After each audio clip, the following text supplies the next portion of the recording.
All right, welcome into another edition of Midfield. I'm Donna Conrad. Alongside me, our high school football aficionado, Douglas Galler. And if you'll notice, we're not at midfield this week. Whoa. We're on a porch, actually. Front porch right across Kyle Field. But hey, there's a big game going on here Saturday night. We're getting ready for that one as well. Yeah, we've got coverage of that all week. We're still going to talk about high school football because we are in the thick of it with playoffs as we enter the regional semifinal round. But yeah, hard to deny that this is probably one of the biggest games across the country. This is a game that everybody's talking about. But before we get to Saturday night, we've got a lot of high school football to get through Yeah, first. we do. Both Friday and a couple games on Saturday as well. So this is the feast, but this may be the feast for a lot of people, but there is a lot of fixins to go before we get to that point. Yeah, an appetizer, if you will, an appetizer. So let's just get right into it with our takeaways from last week. Second week area round of the playoffs. The Mart Panthers lose it by a point to Overton. The biggest thing with this is Mart has not lost in the second round, or actually has not lost before the state semifinal since 2015, which was Kevin Hoffman's first year leading the Mart Panthers. This is just something that is kind of unheard of for the Panthers, and it was a big shock when we saw that score. They played out in East Texas. When we saw that score come in, because we're used to seeing deep runs from Mart, and used to, hey, you know what? If we're going to have a team at AT&T, let's go ahead and pencil in that 2A Division II. That's right. Because Mart's going to be there. Yeah, I think we were all pretty shocked about that one. I'm going to be honest. I actually just kind of assumed that they were in the next round, and then when I was looking at our games for where we were going to go this week, I was like, oh my goodness. I was like, no Mart Panthers. And so, yeah, definitely a shock.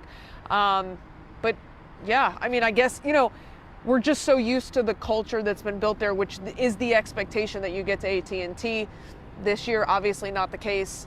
Tough way to go out for that senior class. You talk about that culture. It goes beyond just Kevin Hoffman as head coach. It goes before him to Rusty Nail, where Mart has not this is the second time Mart has not made the third round of the playoffs since 2004. 2007 and 2015 were the two previous times. I think 2003 they missed the playoffs altogether. Other than that, I mean, you talk about dominance. Yeah. This is just a kind of a shock from that program, but we expect things to get back to normal here next year for them. Yeah, for sure. And then on another note, Navasota, and I said this on Friday at the end of Red Zone, but Navasota missed the playoffs the last two seasons, narrowly actually, very, very small margin in the last 2 years. And then Trey Allen comes in his first season taking over the Rattlers program. His father actually, fun fact, former Navasota head coach when he was a wee kid. So cool that he came back and took over the program this year. And the instant turnaround to get the Rattlers to a regional semifinal, I'm super impressed with what he's done. And Jace Jablonski under center has been fantastic, especially the last few weeks with some of the highlights. They were our play of the week last week. Just some of the throws. I mean, the deep ball. Watch for explosive plays when you're watching the Rattlers, and we'll get to see them now another week. And that Navasota game played up at Midway High School. That game was really close all throughout. Navasota kind of pulled away there at the end of the fourth quarter. We were watching the score. It was tied, and then they finally just pulled away there at the end. It's really impressive, but things don't get easier for the Rattlers this week. They face Kilgore, who beat Navasota's district foe in Needville last week. Obviously, Navasota, one of their losses in district was to Needville. Really good team down in the Houston area. Kilgore beat them 48-14. So Navasota's got their toughest test of the year. I mean, they've been battle tested throughout the year with their district play and their non-district schedule as well. Yeah. But this Kilgore game this week, games in Corsicana. this is their toughest test. We're going to find out what they're really made of, if they're pretenders or contenders right now.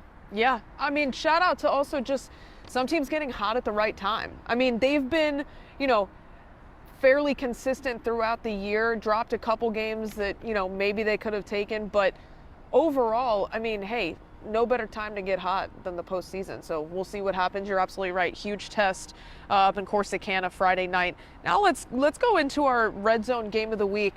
Love this one because we've got a cross coverage, both sides of the market game between the Brazos Christian Eagles and the Live Oak Falcons.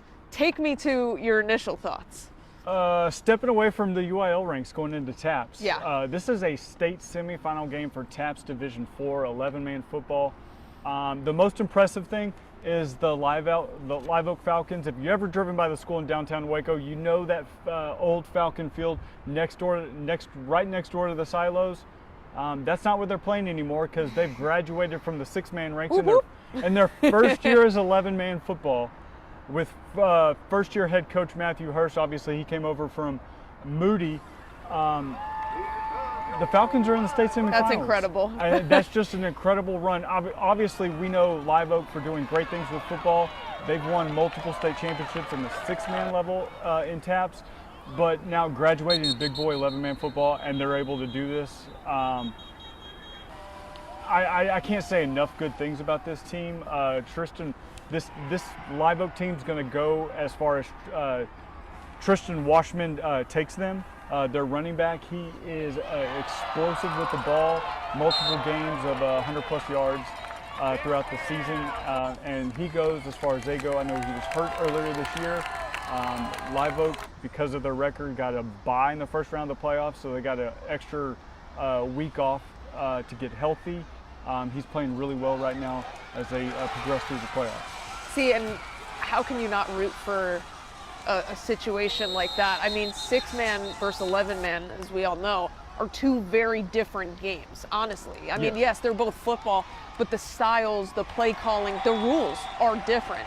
And so, huge testament to, again, we talk about culture, but the culture and the standard in Live Oak did not waver going from 6-man to 11-man. But I got to shout out to the Brazos Christian Eagles because what Corey Washington has done down here in Bryan has been so impressive. I mean, he's got kids that are recruited going to A&M. He's got kids going to big schools. Obviously an 11-man program in TAPS, but Brazos Christian is a small school. So to take from that pool and just put such talented teams on the field. Oh, also, by the way, they're 11-0. And so, I think that they've just been rolling the whole year. They've got a really strong veteran presence, so I'm super excited to see how that one plays out Friday night. And the great thing is we get to cover these teams all throughout the year and throughout the playoffs.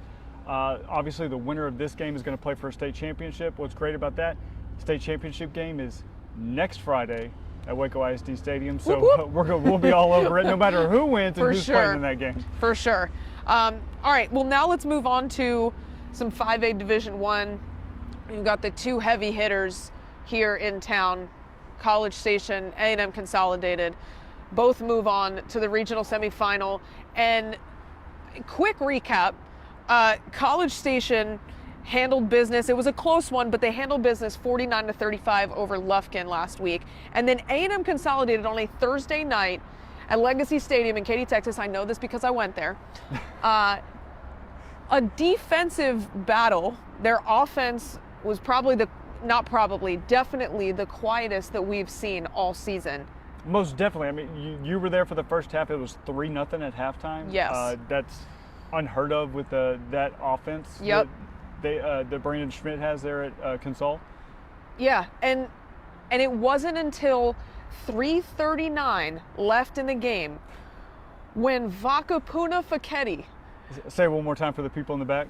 Vakapuna Faketi, shout out.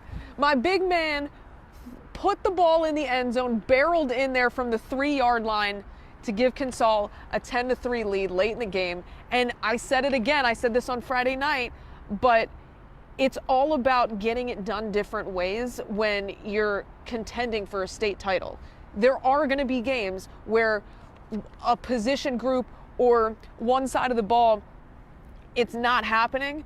And for them to bear down, they had multiple goal line stands during that game. Shout out to that defensive front because they put on down there Thursday night to get them to the regional semifinal. We talked about last week how this region is one of the toughest in the entire state, regardless of classification. And last week's games really showed that. I mean, College Station, yeah, they had a somewhat comfortable 14-point win, but I mean, their games throughout the entire season really have never been that close. Right. So Lufkin kind of pushed them, especially scoring 35. College Station, the defense for the Cougars doesn't give up 35 points. Yep. Then you've got A&M Consolidated, Galveston Ball. That's an area of the world who you don't think about football. You might think about beach volleyball, but not football. But those guys have come to play. The Golden Tornadoes have come to play all year, and I told you that game was going to be tough, and it was. Yep. And as of right now, these two teams, College Station and A&M Consolidated, are on a collision course to face each other next week. That's right. And that's the rematch that we all want, because Yes. that's the Thanksgiving feast part 2. That's the leftovers coming back.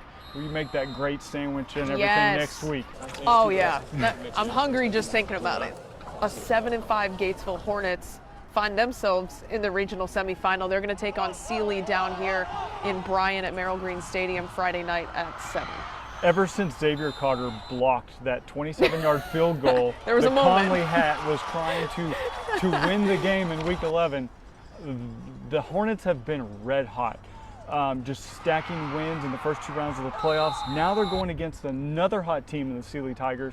I know their quarterback has been playing really well in the playoffs, but this Hornet team is very dangerous, and I'm looking forward to them playing really well again.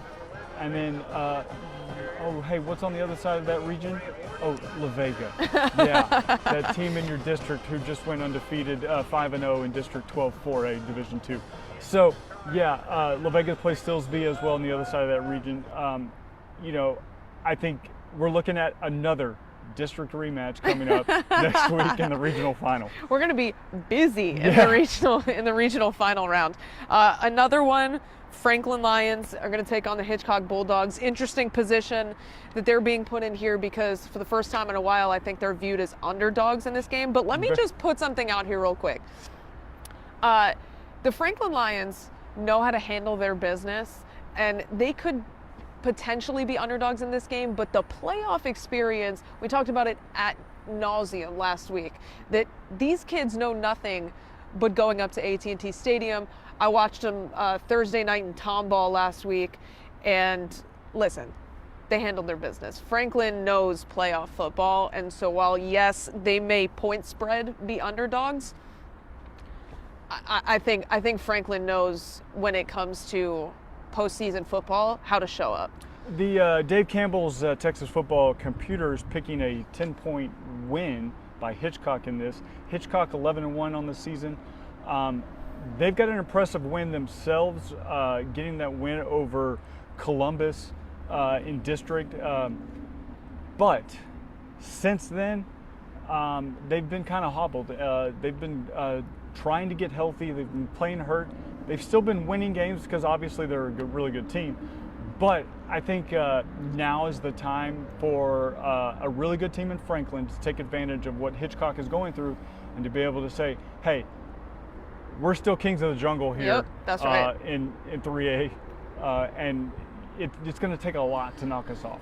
Yeah, and I just want to say, people saying, oh, Franklin having a down year, whatever.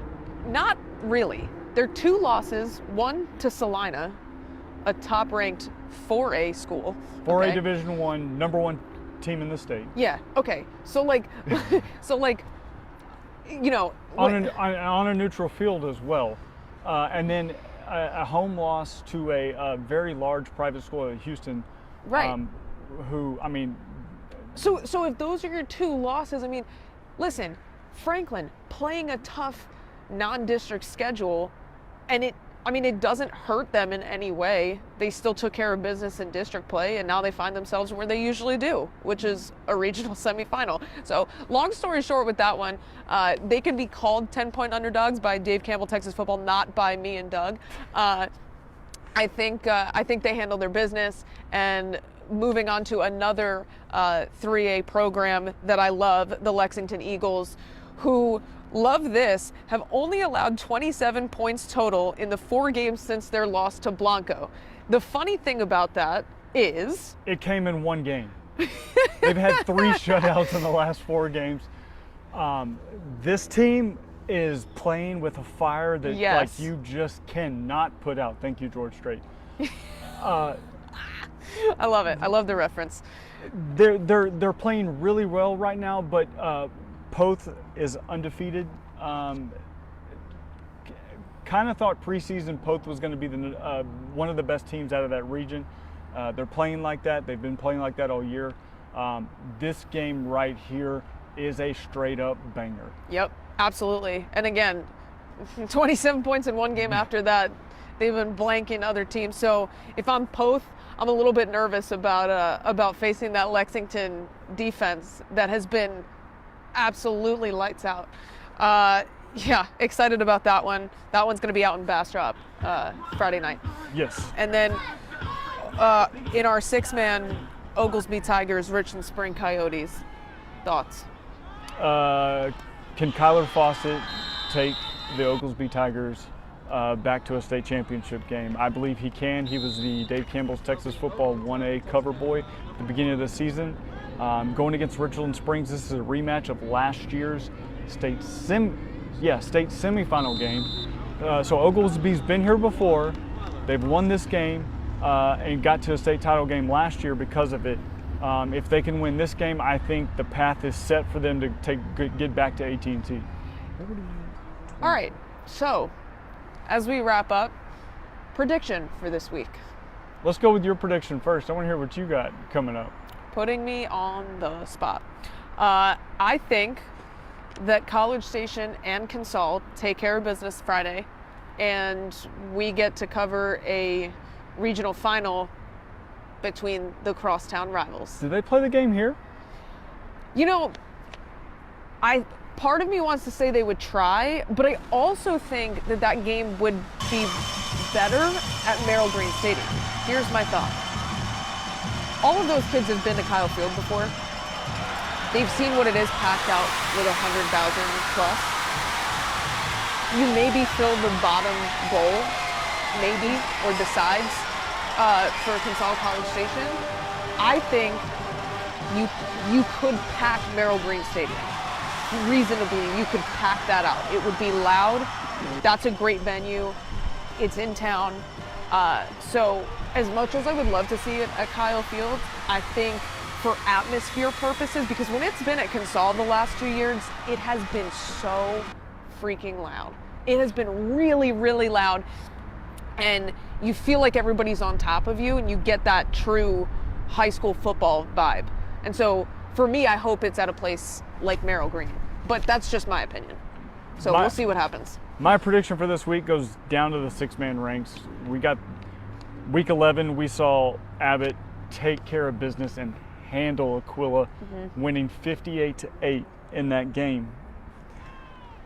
They got a rematch again in the regional final in the 6-man ranks this week, and I think the game is going to be much closer. Shannon Williams really knows how to coach those boys up over there at Aquila, and he's going to have them ready to play. However, I think Abbott still gets the win, but this game is so much closer.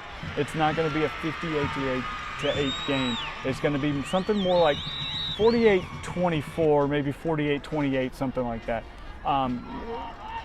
Abbott still gets the win. You're on a collision course with Gordon here next week, I believe, but I think it's much closer than what we saw just 3 weeks ago in week 11.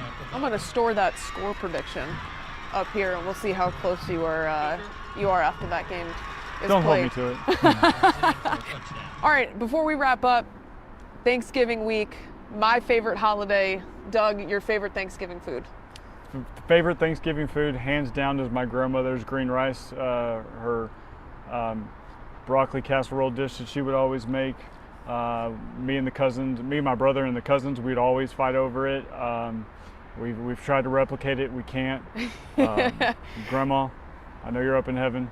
We've tried. We've got the greatest minds on earth to try to figure it out, and we still can't. So we do the best we can now. Send us the recipe. Send us what made it special. For me, my family in Jersey does it up big. I could go on probably for like an hour talking about everything that we've made for Thanksgiving, but my top 3 in no particular order, because Mom, I know you're watching this. My dad's fried turkey, my mom's butternut squash soup, and my nana's corn pudding. All of them top notch. If you haven't had fried turkey, I highly recommend. But yeah, so Thanksgiving, one of the best weeks of the year. Also because we have so much football. Super excited for all of our regional semifinal games. A lot to be thankful for there. That's right. That's right. Lot to eat. But yeah, we've got our regional semifinal games happening Friday and Saturday, and then of course the big one Saturday night here at Kyle Field, the Lone Star Showdown. Hey, I'll be here. Will you be there? I will be here. We will be there. So yeah, excited. We'll see y'all on the Red Zone Friday night.